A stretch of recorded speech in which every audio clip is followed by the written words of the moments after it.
So this is Seafood David Ross, and welcome to the Lions Roar podcast. I want to continue on what I was discussing before, which is the proper way that we train Kung Fu. Um, on the surface of it, it seems like sort of a mundane subject, but I think actually a lot of the problems that we have with things is that people have the sort of the wrong perception. It's very common in the old days, even in the way I was trained, that we would start people by just sort of sitting in stances for very long periods of time. I've suggested that in part that was designed to weed people out. In other words, either you wanted it so badly you were willing to do that, or you left.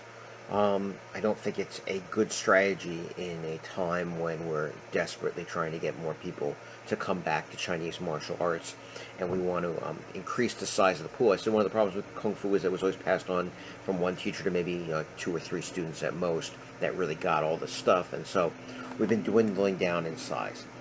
Also, I think, people were more willing to do that when we thought that on the other side of that was a lot of secrets and magic and stuff like that. And I speak even from my own experience with that. I also think it's just sort of a fundamental misunderstanding, because, even when I was training, and this was in Hungga, which is a southern style, we sat in stances, but we were always doing stuff while we were doing the stances. We were doing hand techniques with the stances. So in other words, we weren't just standing there. So for example, the old internal idea that you would do like post clasping and just stand there the whole time and then build your quote unquote chi, which is also the wrong understanding of what that drill is all about, and then start doing technique. I've said numerous times, post any kind of standing work, and I'm a fan of standing work, and it's, if you look at the new book, I don't know if you've seen that I just published a book called Lions Roar Correct Path. It's really volume 1 because it's intended to be, like several volumes. This one is, the white and yellow belt material, and then the next one will be green and blue, etc. Some of it's going to be slowed up because the more I have to do application stuff, obviously right now, I'm not able to film that because, we're, in the middle of this pandemic. But, I'm a big fan of standing stuff, but standing stuff is to teach you body awareness. It's not to develop some mystical power that's going to manifest itself from the way you stand and hold your hands. It's just not what it's all about. Standing stuff can do other stuff. If you stand on one leg, it's working on stability. It's working on joint alignment. It's working, whether you're standing on one leg or 2 legs, or standing in different positions. It's working on mobility. It's working, like I said, on spatial awareness. It does a lot of really good stuff. And when I was talking before about the the Sun Fa or the Shen Fa, I was talking about how we learn first to be aware of the body, so that then we can integrate the body, so that when we do something, we're doing it with the maximum efficiency. In other words, if I want to push something heavy up steps, up a flight of stairs, I don't want to just push with one hand. I don't want to leave my body back when I do it. There's, if you've ever tried to push something really heavy up a flight of stairs, you got to kind of sink down. You got to get your body behind your arms. Your arms have got to be, kind of in tight with your elbows down, and then you push out. And these are the kind of principles that you learn by doing these things that we associate with the Shen Fa, or the body method. And like I said, these are things that are also almost impossible to show just as a concept. Then it becomes, the sitting around and drinking tea thing and not actually practicing. So what happens is we have to integrate them with technique. And I said that, doing basic technique is also, like in Xingyi, and I made the joke that I actually put up that, people that do Chinese martial arts, there's 2 kinds of people. There's people that say they do Xingyi, and people that have done some Xingyi and don't talk about it. But, Xingyi has the 5 fists, and the 5 fists are how you, teach you vectors of force generation. So in Lama, it's the Liu Li, or the 6 powers, and then there's the Bajin, or the 8 powers. So there's force direction, and there's ways you generate power. And I said that in some systems, I guess theoretically, I don't know, but Southern shorthand people will tell you they generate power with short power and short power only. I don't believe that. I think there's long power in them also. That's what Chantai-san would say about Bak Mei. It has short power and long power. It's not just one kind of power, but certainly, like in some situations, I'm going to generate power differently than other situations. I'm a believer in that there's three structures. There's what we call kickboxing. I know people are derisive of that term, but if you're not connected, you're moving around and you're throwing kicks and punches, or punches and kicks. What are you doing if it's not kickboxing? Well, when you're throwing like kind of long strikes, that's a very different thing than once you clinch or you wrestle and you're in close. The power that I need, for example, to do a hip throw is very different than the power I need to throw a round kick. The short hitting with my shoulder or with my elbow, in close is different than a swing punch, what we call a sochoi or a sao-chui, far away. And then on the ground, it becomes, instead of three-dimensional, it becomes two-dimensional. This is why people think, well, I'll just apply my system on the ground. It's not that simple, because when you're on the ground keeps you from moving in one direction. That's why I mean it's two-dimensional. I don't know if that's really the right term, but standing up, in other words, I can go forward, I can go backward, I can go to the side, I can go to the other side, I can go to the angles, I can back up, I can advance, I can move side to side. On the ground, sometimes there's limited directions in which you can move.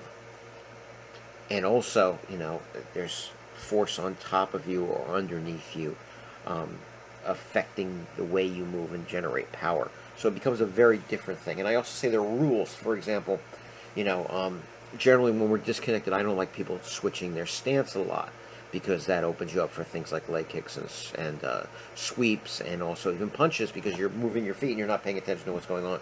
But when I'm clinching, I'm grappling, when I'm doing push hands or sticking hands or anything like that, where I'm connected, I'm going to be moving my feet a lot, and I'm going to be changing my stance a lot.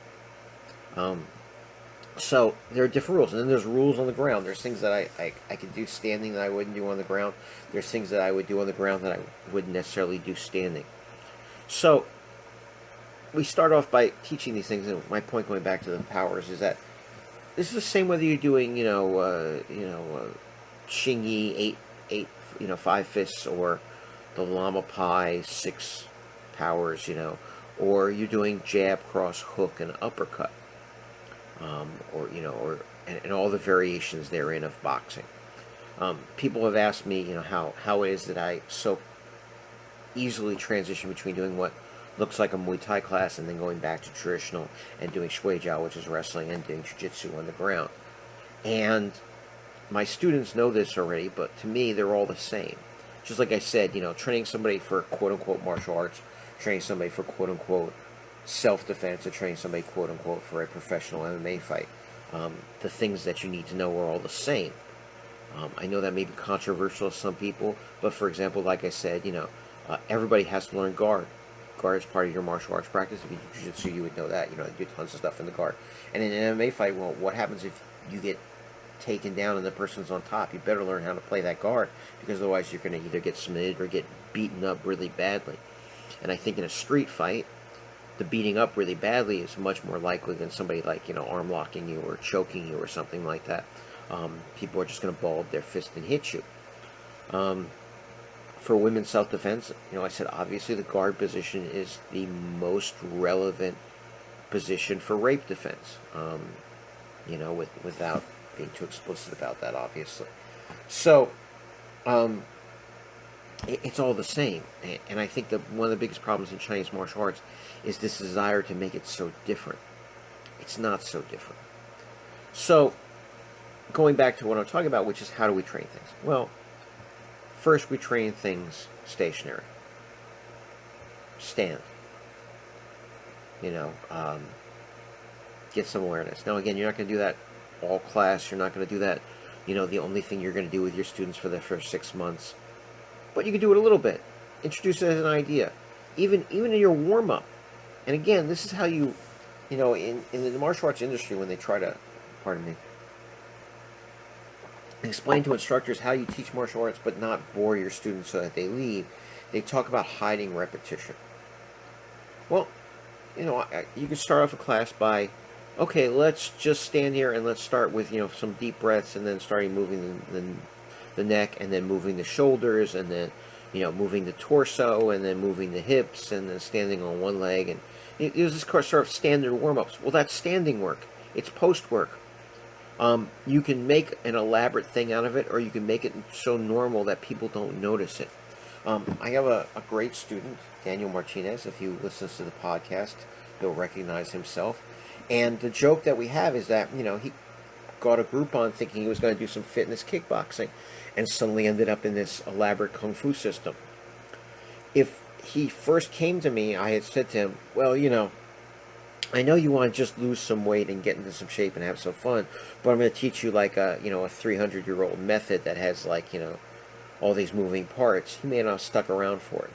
This is when I talk about, expedient means, which is a Buddhist teaching concept, but it applies to martial arts, which is you deal with people at the level that they're ready to deal with you, as opposed to expecting them to jump up to you, and also not sinking down.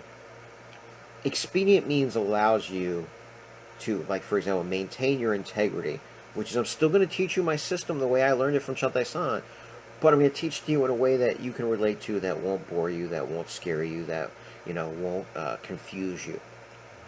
So you have some standing work. Now, from the standing work right into, like, side stance. And again, this is not a weird concept, because if you've done Kyokushin, for example, they certainly have like a fighting stance that looks like a kickboxing stance, but they have their Sanchin Dachi, where they do a lot of their basics from Sanchin Dachi. And then they do basics from Kiba Dachi, which is a horse stance, what we call Seiping Ma. And Sanchin Dachi is a lot like Bajima, or, the figure eight stance. So, again, is Kyokushin Kung Fu, or is it Japanese martial arts, or is it Okinawan martial arts? And the answer is yes. You got to know that joke if you're listening to the podcast. You do some stuff from side stance. Then you do some limited movement. I call them box drills. For example, I turn to side stance and then I turn into cat stance. I turn to side stance and I turn to cat stance, or what we call kicking stance or hanging leg stance. Or I go into side stance and I do a single leg stance. Or I do a side stance and I do a single leg stance. Or I do a side stance and then I do a forward bow stance. Then you start doing technique with these things. Or you're doing technique along the way with these things. In other words, you do chun, you do all the basic things from side stance. Then, for example, you do side stance into chun, and then you step forward into, cat stance or hanging stance, and you do that tansao, that, backhand, open hand, springing hand, hitting them in the face thing. Or you do a guachoi, a hanging punch. Or you go into a horse stance and you start with gua, and then you turn to gua deng, so zhong, you hanging punch, propping palm, swinging arm, crashing strike. You do it on both sides. So don't obsess about this. Don't do it, for 6 months without ever showing them. Do it in pieces. Expedient means meet them at the level without sinking to your own level, sinking your own level. You can do both. It's the nice thing about expedient means. It's the perfect solution for the thing that troubles martial arts people the most. What troubles martial arts people the most is, I want to teach the method that I learned, but I also want to be able to pay my rent and, feed my kids and pay my health insurance. And far too often people have led people to believe that you have to water down, change, or lower your standards. No, it's expedient means. You meet them at the level that they're ready, and as they rise up, they can meet you at a higher level. So it's a compromise, and compromise is always best. Then you start doing footwork. So from in a kickboxing format, you can have somebody just stand. Don't tell them it's a side stance. Just have them do the punches in sort of like, alternating fashion. I do that all the time with my fitness people. I don't explain to them that it's an ancient Lama technique called, Wan Gong Sik, and that they're doing Chun, Gok, Jugang Pao, and Cup Choi. I just tell them they're doing straight punches, hooks, uppercuts, and overhands. Then you do stance. You want to call it big bow, or you want to call it forward shuffle. You want to call it, hop it, big bow, or back shuffle. You want to call it the sub G, which is forward, backward, side, and side. It doesn't matter what you call it. You can call it Ralph. That's another thing that I really have harped on in the past. Language can be useful, or it can be an obstacle. I always like, obviously, if you've followed any of my instructional videos or certainly my books, to give you the Chinese terminology, and I give it to you in characters because, for example, everybody knows, like, Chan-Tai-san, who's my primary teacher, spoke Cantonese, basically a Toisanese sub version of Cantonese. My sort of default is Cantonese, but a lot of people speak Mandarin. Mandarin is more what Westerners learn because it's easier to learn. Systems like Shuijiao and Long Fist and Xingyi and stuff isn't Mandarin for the most part. It is hard to Romanize, in other words, to write in English letters Cantonese pronunciation, but there is a universal accepted standard pinyin. And again, for example, the best system for the transliteration of Cantonese is Yale. It is not readily available on the internet, but if you drop something in Google Translate, it'll come in out in pinyin.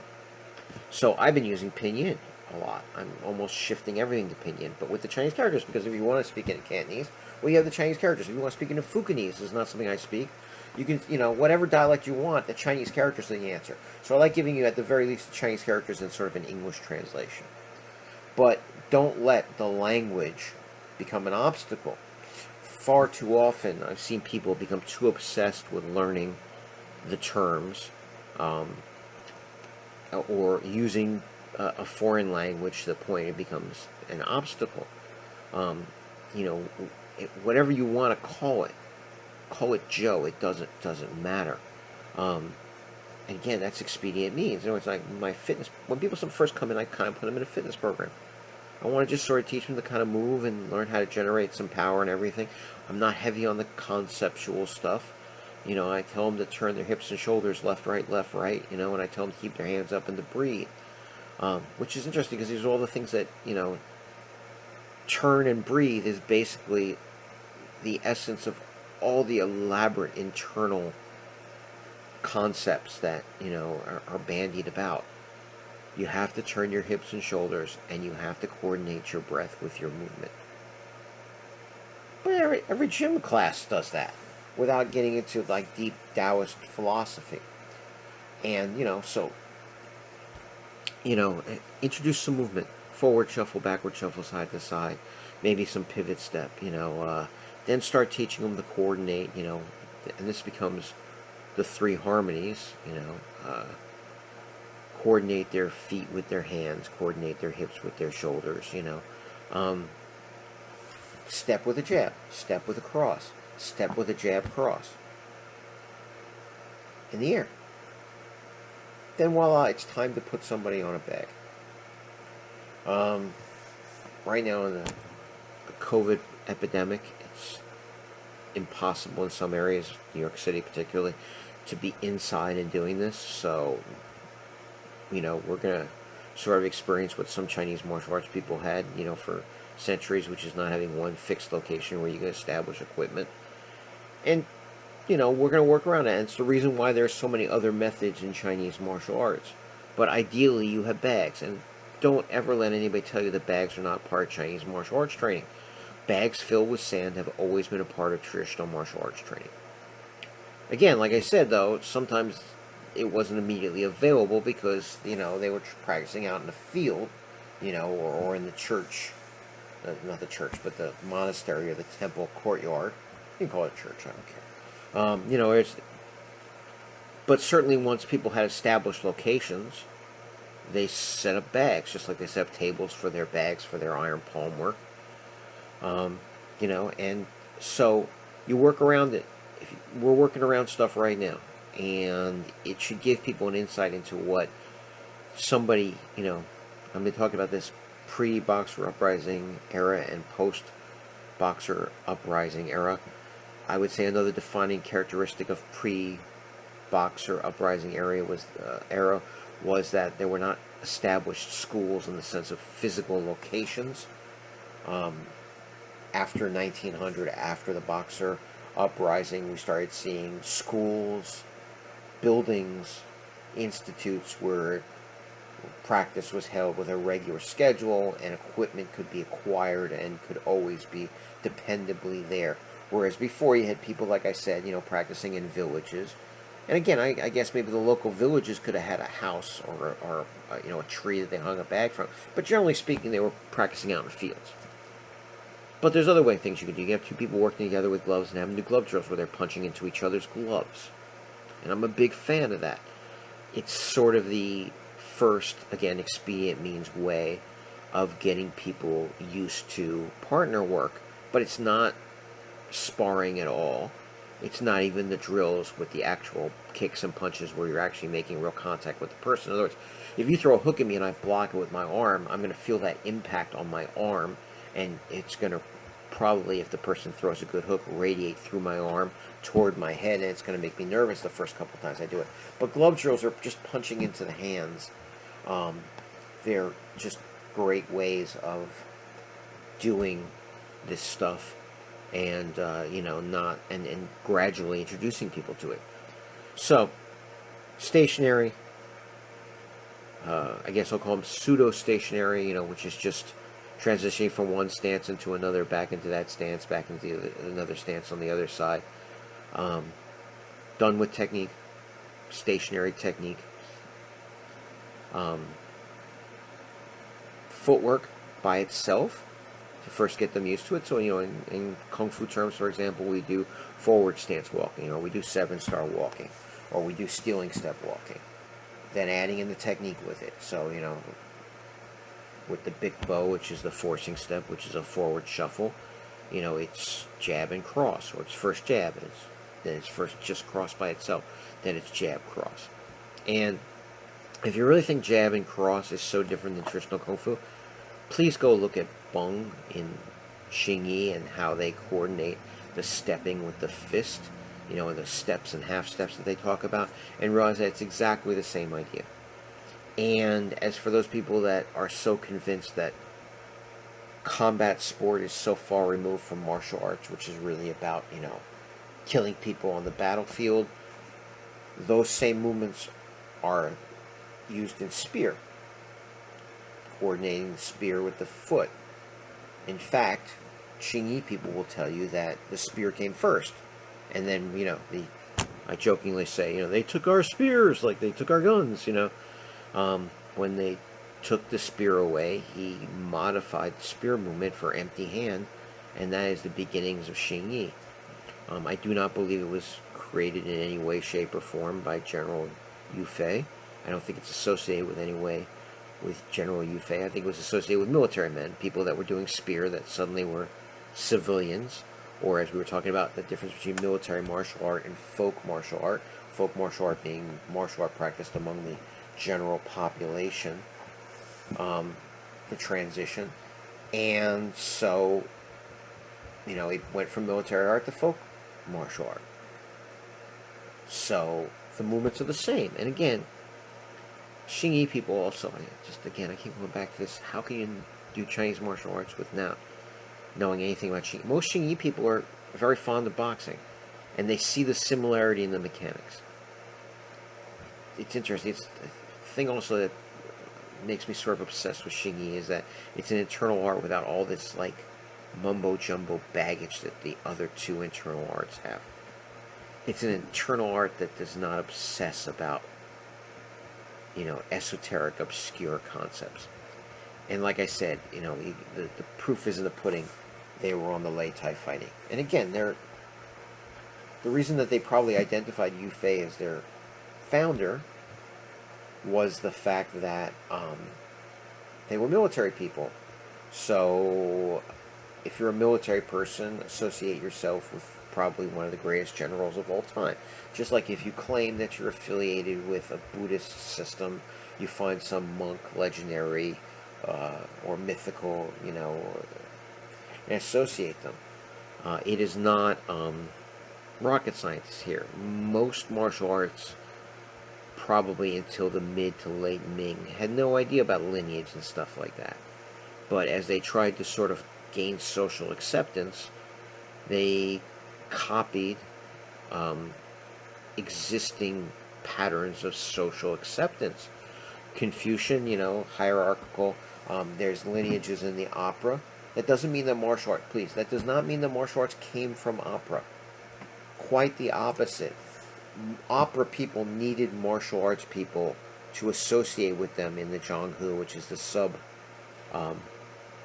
subculture, because it was dangerous being in the Zhanghu, and martial arts people around ensured them safety, self-defense.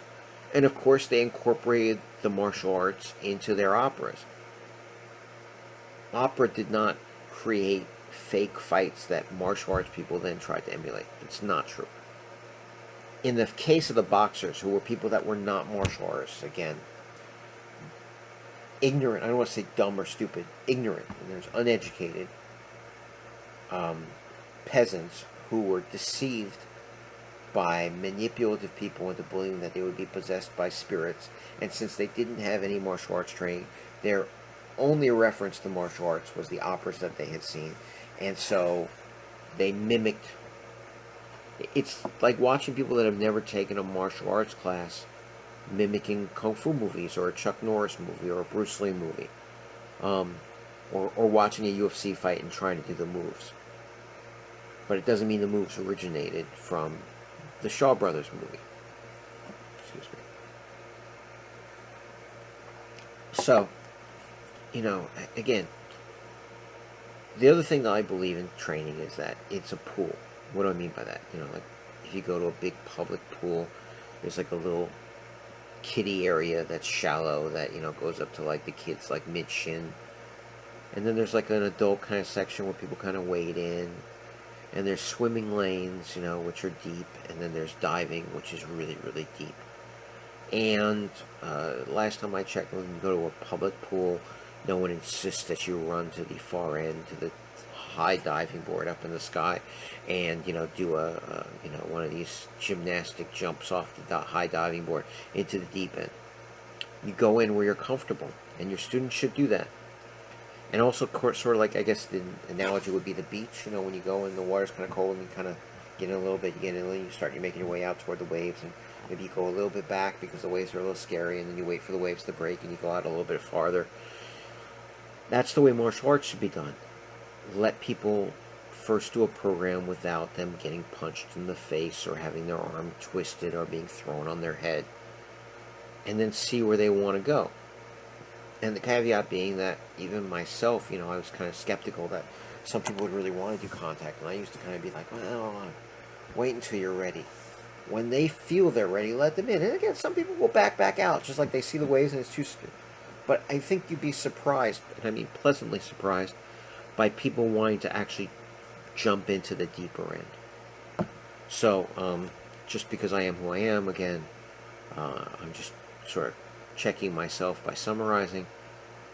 Stationary, pseudo or semi-stationary, footwork, what we used to call line basics, which is footwork integrated with technique, then impact. First on a bag, because a bag is not scary. That's ideal. Bag is not scary. You can hit it as hard as you want. It's not going to hit you back. Glove drills. Because like I said, you can have somebody hit each other's gloves. It's not as scary as full partner work. It gives you impact. It also gives you a sense of distance, and you can incorporate a little bit of movement with it. It's approaching realism. Then, of course, partner work. Everybody thinks like, when you say like you have to be live, that it's like full-out sparring. I'm not actually a big fan of full-out sparring, believe it or not. And if you disagree with me, my counter-argument would be, go train in Thailand, where they fight with kicks, punches, knees, and elbows, and knock each other out. It's one of the most vicious, brutal combat sports there is. But in the camps, they don't do a lot of hard sparring. They do a lot of play. They do a lot of interactive stuff. They do a lot of live stuff. They do pad work where the pad holder simulates a lot of the fights. They play around with their gloves and their shin guards, but they don't go real hard. I'm not a big fan of going real hard because you're going to get injured, and it's going to be counterproductive. But you got to work live. In other words, and again, even a drill where I go, the drill is jab, cross, hook. You're going to go parry, parry, and shield. That's not realistic. It's much more realistic than maybe you would think it is if you haven't done it.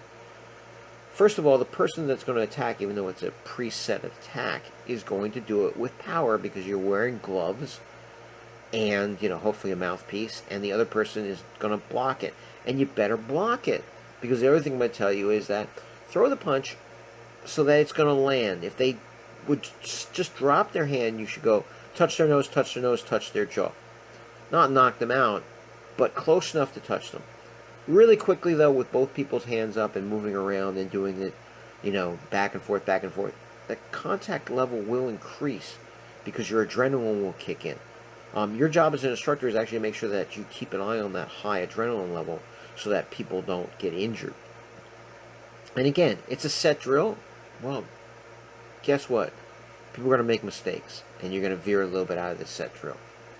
And then you're going to be approaching realism. Then, of course, you're going to do stuff like survival drills, where you put somebody up against the wall, and you say, well, I'm not going to beat the hell out of you, but I'm going to just throw whatever punches I want. And you start first by throwing single punches, but not choreographed at all, and they have to block it. Now, again, this is the deep end. This is the deep end. This is the diving board. By the time you've gotten the partner drills, people either want to do it or they didn't. Everything else, you can call a fitness program. There's other things you can do, though, and you should be doing. You should be doing clinching wrestling. Of course, there's no striking, but people have sometimes issues with close proximity. This is going to be very hard, obviously, in the age of coronavirus, but I'm talking about how I trained people for, 30 years before this thing started. And at some point, we will return to some kind of normal, so it's still going to apply, but there is wrestling, too. There is clinching, which is wrestling, which is to throw people down on the ground, and there is clinching to control for striking. I would argue there are two different formats, and you should play them both differently. There's also, really hand fighting, which in wrestling in Western wrestling is a little bit different than pummeling, which is probably similar to more like chisao and push hands that most people do. But hand fighting is 2 to 7 seconds of a fight. Let me repeat that. Hand fighting is 2 to 7 seconds of a fight. It's something that merits some practice and discussion, but if it's all that you're doing, it's disproportionate to the reality of the fight. And I think that's the problem with some methods of push hands and some methods of chisao. You gotta do the stuff where you're actually locked up and grabbing and close together and, and pummeling and doing things. You got to do the clinch like the Thais do it, controlling the upper body, the head, and turning each other, and, sort of faking the knees and the elbows. Again, they're not kneeing and elbow each other full power. They got fights to do. They get paid for the fights. They don't want to get injured. It's brutal in the ring. It's like play in the gym. If you don't believe me, go to Thailand. If you don't believe me, go to Thailand. And then, a very small segment of it is the actual sparring. And it's primarily for people that want to do the competition. Because there's other things we could do, like stress-inducing drills, which I do with people that want to do quote-unquote self-defense. You'd be surprised how easy it is to induce stress, which gives people the adrenaline response that they need in order to make things live. And one of them, for example, is that survival drill. Put them against the wall so they can't run away. Throw punches at them. You can slap them, smack them around in the head and the shoulders and stuff, and just make them sort of cover up. It is more realistic than 90% of the things that we do in martial arts. Even if you just do it with your own hands and you just sort of slap each other around like slap boxing. But you can't run away and you have to deal with it, and you have to look at it and you have to try to block it. I tell people you cannot just bury your head in your arms and just let them hit you. No, you got to try to block everything that's thrown at you. That's a survival drill. Standing there and taking a beating is not a survival drill. I've seen people misunderstand that drill. It's not the way that the drill is supposed to be done.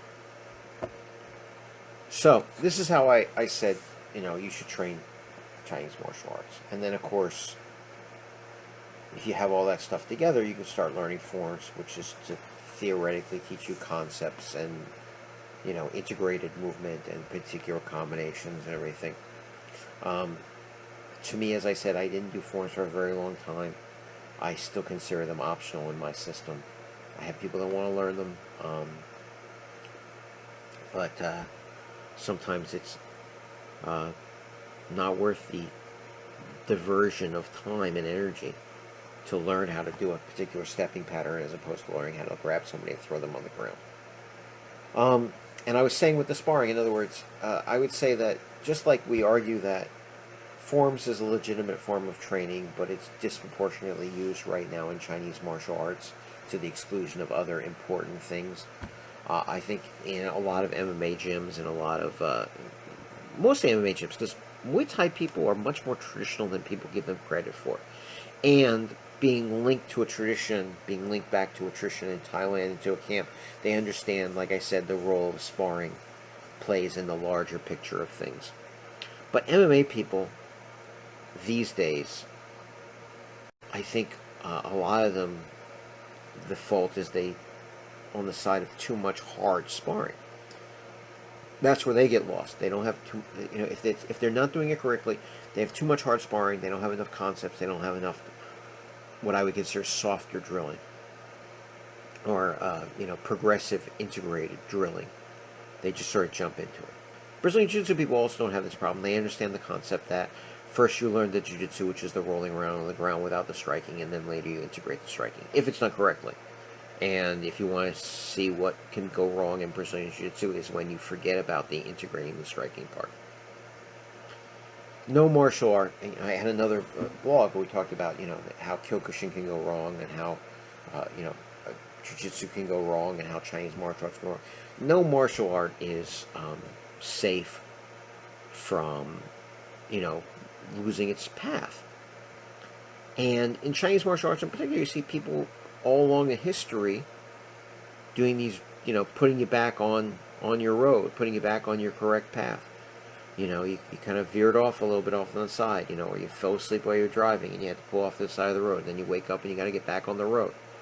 But having something like this, which is this understanding of the step-by-step process and the weighting attached to the different things that we do, and understanding the underlying philosophy, which is expedient means, meet people at the level that they're ready to accept the instruction, are good ways to keep yourself on track.